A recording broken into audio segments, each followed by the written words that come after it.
aula nós vamos estudar buracos negros gigantes. Buracos negros também chamados de supermassivos. São objetos de grande massa, de milhões a bilhões de vezes a massa do Sol, localizados no centro das galáxias. E vamos ver como esta ideia aparentemente esquisita, e durante muito tempo considerada esquisita por muita gente, pode explicar de maneira relativamente simples fenômenos tão distintos e tão estranhos quanto os quasares, as galáxias de Seyfert, as radiogaláxias, os núcleos de galáxias ativos de modo geral. E até mesmo os núcleos inativos de galáxias, né? Que também, muito provavelmente, contêm buracos negros gigantes. Quando os quasares foram descobertos, em 1963, surgiu, então, a grande controvérsia sobre a natureza deles. A controvérsia que levou muita gente a acreditar que o redshift, o deslocamento das raias para o vermelho, não fosse associado a efeito Doppler, ao deslocamento Doppler. Ou que fosse associado ao efeito Doppler, porém, objetos não obedeceriam à lei de Hubble, a lei que estabelece que a velocidade das galáxias é proporcional à sua distância, né? Curiosamente, um ano depois, dois cientistas, um russo e um americano, Zeldovich e Salpeter,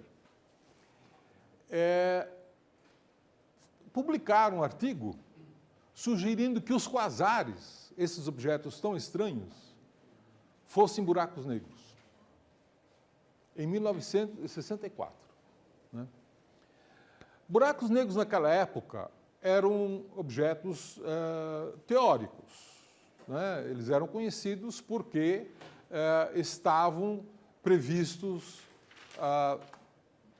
dentro da teoria da relatividade geral. Mas correspondia a uma solução teórica.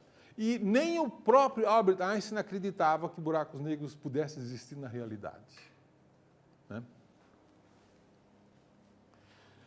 O que é um buraco negro? Para entender, assim, de uma forma intuitiva, o que é um buraco negro, nós vamos olhar como é que se calcula a aceleração da gravidade produzida por um objeto de massa m a uma distância r. Se você tiver uma partícula aqui, essa partícula sofre uma aceleração da gravidade g produzida por esse objeto m, e esse g é dado por essa fórmula, gm sobre r ao quadrado.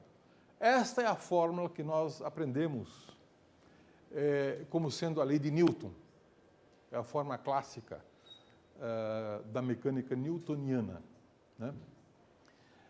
Quando o Albert Einstein publicou o trabalho da relatividade geral, logo depois, cerca de 2 meses depois, Karl Schwarzschild, que era um astrofísico que estava hospitalizado, porque ele tinha sido convocado para a Primeira Guerra Mundial, ele estava hospitalizado e recebeu o trabalho do Einstein e achou uma solução para as equações de campo.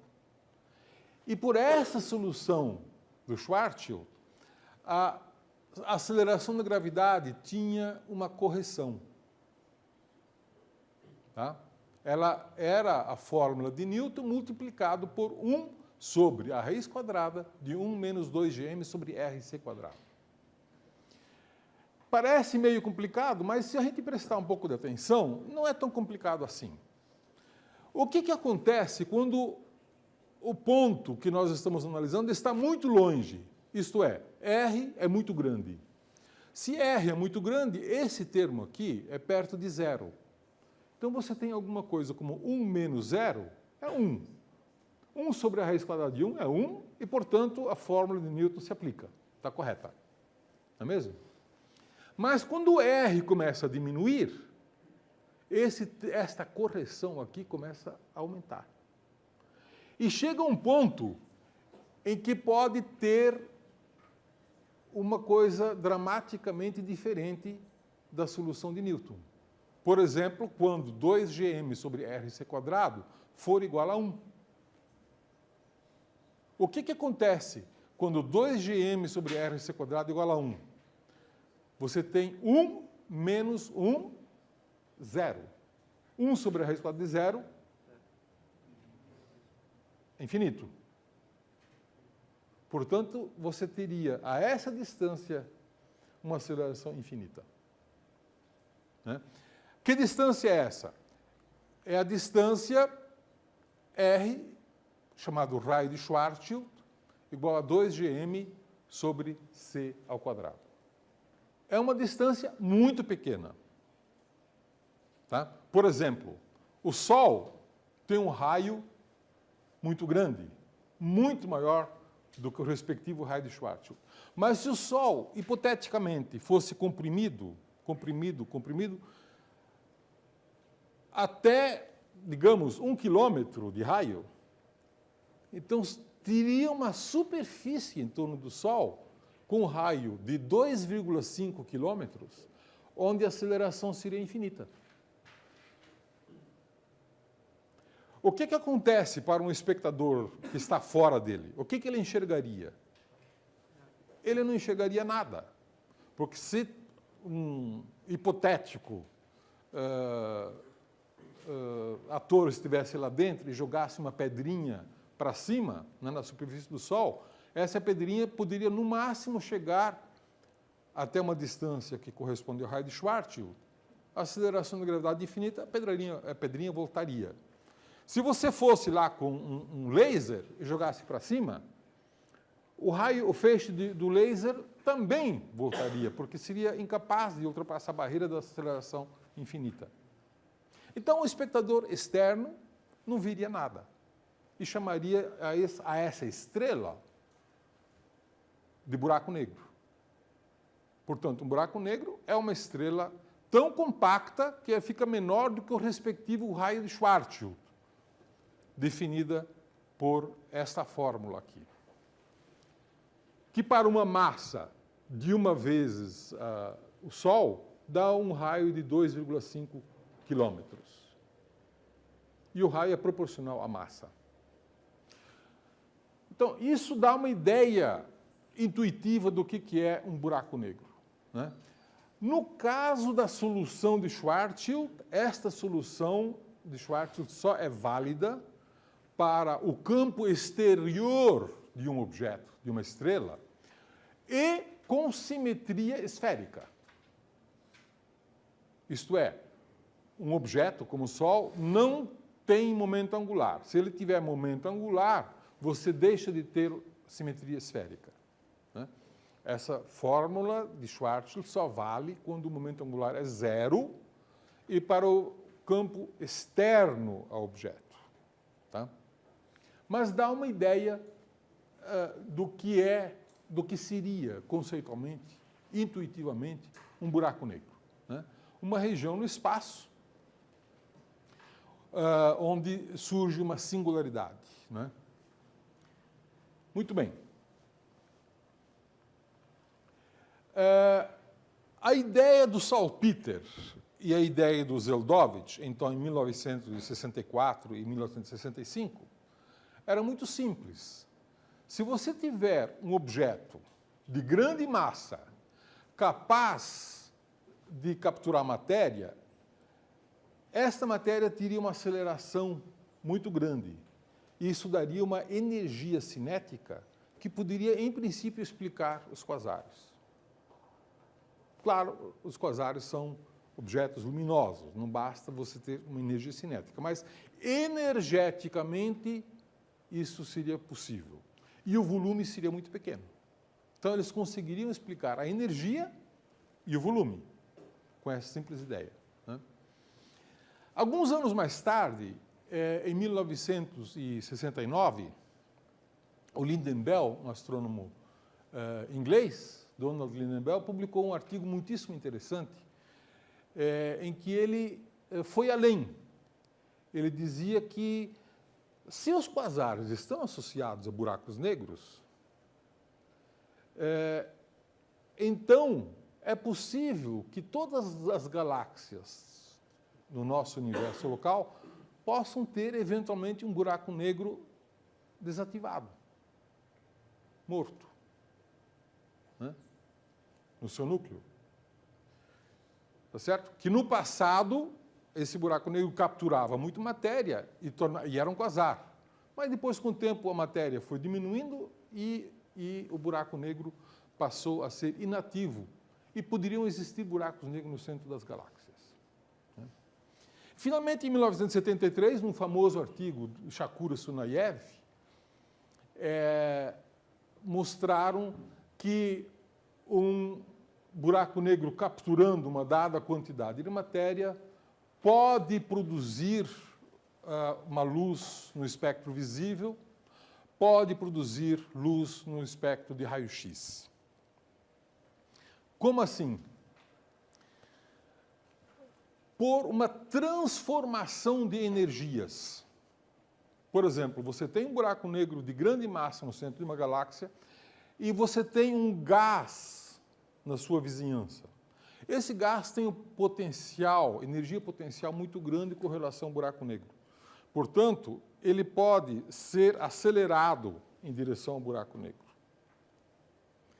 Se ele fizer isso, ele vai transformar a energia potencial gravitacional em energia cinética.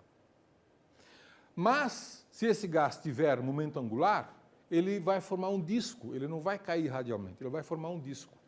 Esse disco vai ter órbitas mais lentas do lado de fora, órbitas mais rápidas do lado de dentro.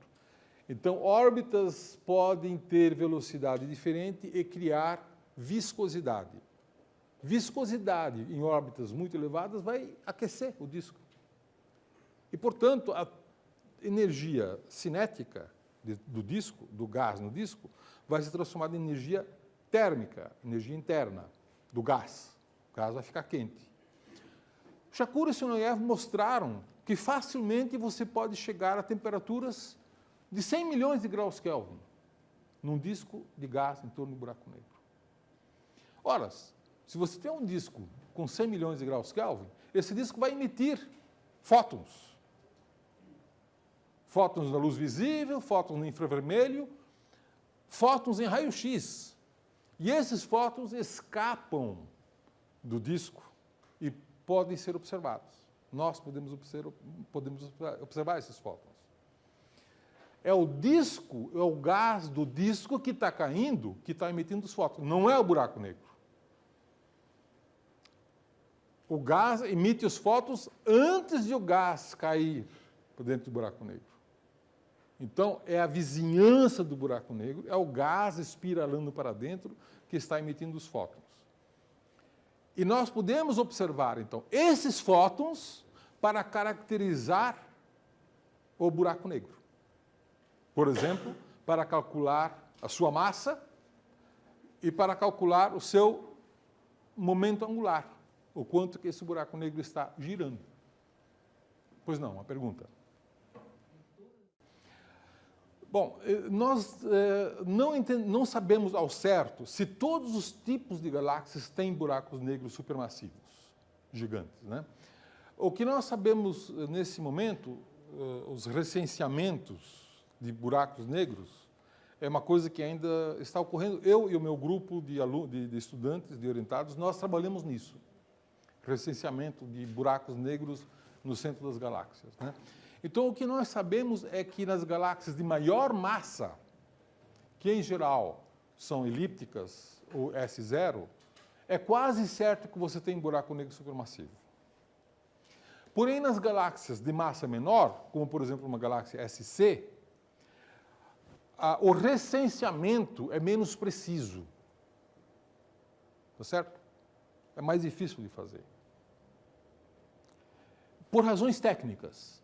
É mais difícil de saber. Então, nós não temos tanta certeza assim. Tá?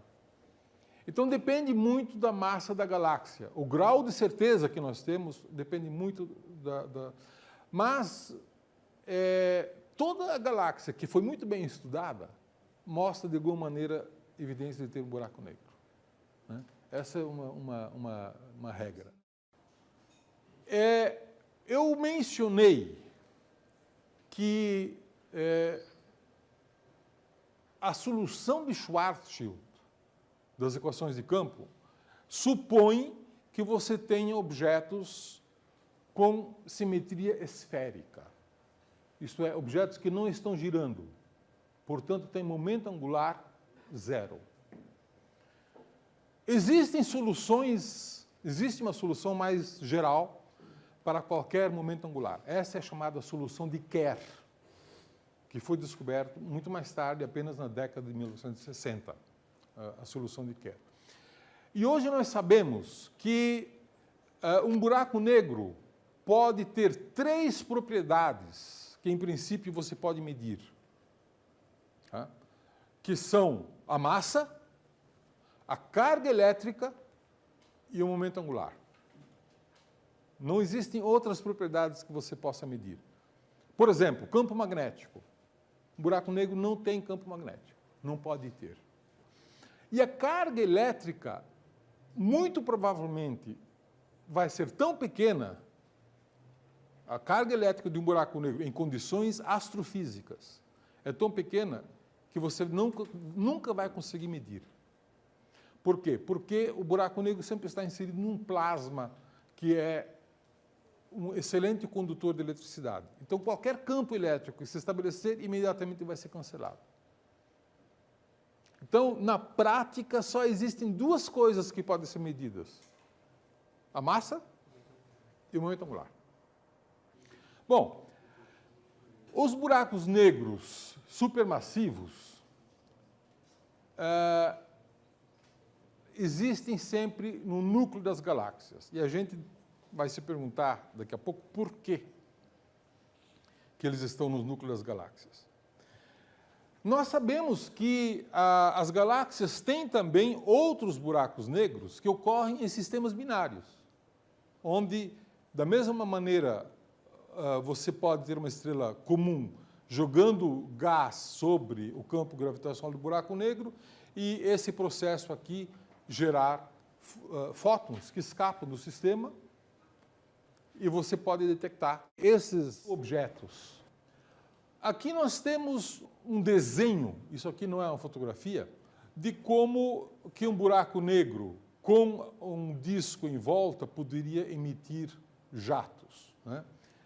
E esse desenho implica em que sempre que um buraco negro tiver um disco e esse disco estiver associado a jatos, como nós vimos nas radiogaláxias, os jatos sempre vêm em pares.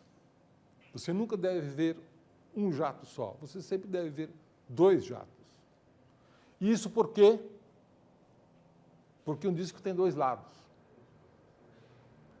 Está certo? Um disco tem 2 lados.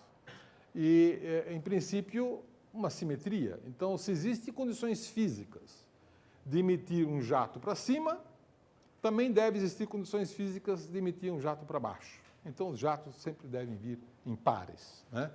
E daí a ideia de que você possa aqui ter um disco central em torno de um buraco negro emitindo esses jatos. É claro que você vai dizer, eu estou vendo 2 lobos, mas estou vendo um jato só.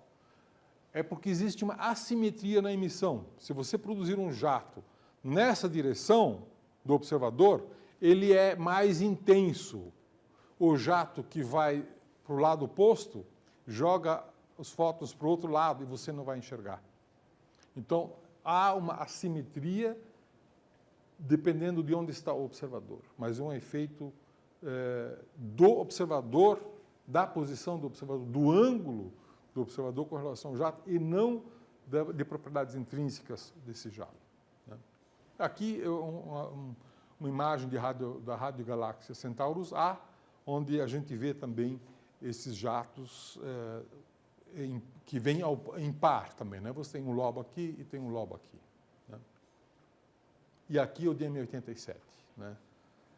A gente imagina que haja um jato equivalente na direção oposta e que a gente não enxerga. Muito bem. Nós falamos que existem 2 tipos de galáxias de Seyfert. as galáxias de Seyfert do tipo 1 e as galáxias de Seyfert do tipo 2. Como é que nós poderíamos explicar a existência de galáxias de Seyfert do tipo 1 e as galáxias de Seyfert do tipo 2? Isso é explicado por um modelo que nós chamamos de modelo unificado. E esse modelo unificado, ele supõe que você tenha no centro da galáxia um buraco negro, tá? E que tenha duas regiões de nuvens. As nuvens que emitem as linhas largas e as nuvens que emitem as linhas estreitas. Qual das duas deve estar mais próximo do buraco negro? A que emite linhas largas. Por quê? Porque as nuvens próximas do buraco negro vão ter uma velocidade maior. E, portanto, as linhas vão ser mais alargadas. As nuvens que estão distantes vão ter uma velocidade menor e, portanto, vão produzir linhas estreitas.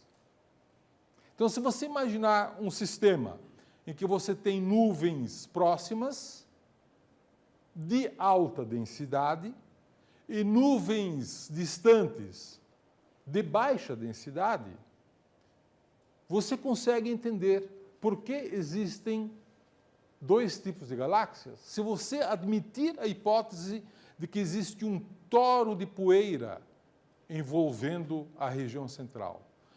Esse toro de poeira é como se fosse um pneu em torno do buraco negro de poeira. Agora imagine que você está numa posição olhando a partir deste vetor aqui. Você está olhando com este ângulo. Com este ângulo você enxerga as nuvens de baixa densidade que estão longe e também enxerga as nuvens de alta densidade e de alta velocidade. Certo? Portanto, se você estiver olhando daqui, você vai dizer que esse objeto é uma Seyfert 1. Agora, imagine que você esteja observando daqui.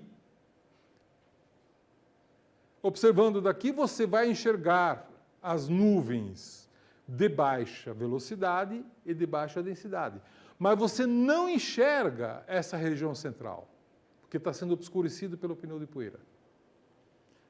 Então você vai dizer que esse mesmo objeto é uma Seyfert 2, porque você não vê as linhas largas, só vê as linhas estreitas. Tá? Então, qual é a diferença entre uma Seyfert 1 e uma Seyfert 2? Depende não da galáxia, nem do seu núcleo, depende da posição do observador. Tá? E por isso que esse modelo é chamado de modelo unificado. Tá? Um único modelo consegue explicar galáxias de Seyfert do tipo 1 e galáxias de Seyfert do tipo 2. Ou quasares do tipo 1 e quasares do tipo 2, que também existem. Quasares do tipo 2. Né? Uma forma mais visual, uma concepção mais artística do modelo unificado está mostrado aqui, né? Onde então vamos repetir aqui, você tem na região central de uma galáxia, você tem um buraco negro aqui, né? Um buraco negro de grande massa. Em torno desse buraco negro você tem um toro de gás e poeira. Esse toro alimenta um disco e esse disco alimenta o buraco negro, produzindo a energia. Essa energia escapa, né, ionizando as nuvens da região central com grande velocidade e das regiões mais distintas com menos velocidade. Então, dependendo de como você se situa com relação a esse toro, você vai classificar o objeto como Seyfert 1 ou como Seyfert 2, como objeto do tipo 1 ou como objeto do tipo 2. Tá? Alguma dúvida sobre esse desenho que expressa, então, a ideia de modelo unificado? Pois não. Por que chega a ter a configuração de um toro? Essa é a pergunta que vale $1 milhão, né? Até mais, né? Já se gastou muito mais do que isso construindo telescópios para tentar responder essa pergunta, né? De qualquer maneira, a ideia que se tem atualmente é que se você tem um buraco negro no centro, se esse buraco negro não tem gás na sua vizinhança, ele vai ser inativo, ele não vai brilhar. Se você tiver gás na vizinhança, ele vai capturar esse gás. Tá? E esse gás, quando está distante, ele vai estar sob forma de moléculas de hidrogênio e de poeira. Tá? E ele tem um movimento provavelmente circular em torno do buraco negro, mas também tem movimentos perpendiculares, porque ele tem uma certa temperatura e tem uma certa turbulência perpendicular. Então, ele pode ter uma certa espessura. Quando ele chega muito perto, tá, a poeira se aquece. A poeira é aquecida. E quando a poeira passa de 1.500 graus centígrados, a poeira sublima. Ela desaparece. Tá? Então, quando você se avizinha do buraco negro, você já não tem mais poeira. Esse toro torna-se transparente. É como se o toro desaparecesse. Tá? Porque a poeira sublimou, porque ficou muito quente. Né? No entanto, ele será capaz, esse gás, então, será capaz de produzir esse disco que vai espiralando para dentro. E aí é que é produzido o grosso da energia. Né? E parte dessa energia, então, acaba sendo reabsorvida pela poeira do toro e acaba até destruindo a poeira desse toro. Né? Com esse modelo unificado, que conceitualmente parece até uma coisa muito simples, né? Você tem poucos elementos. Vamos ver. Você tem um buraco negro capturando gás, um toro de poeira, uma região de nuvens de linhas largas e uma região de nuvens de linhas estreitas. Isso basicamente explica todas as características de um quasar e todas as características do núcleo ativo de galáxia. Né? E o fato de ser do tipo 1 ou ser do tipo 2 não depende do objeto, depende de onde você está olhando, onde você está situado. Tá? E como os objetos estão, de uma certa maneira, orientados aleatoriamente no universo, você vai ter uma fração de objetos do tipo 1 e uma fração de objetos do tipo 2. Vamos dizer, meio a meio. Não é exatamente meio a meio, mas, enfim, é uma questão probabilística, né? Que depende um pouco da geometria dos objetos.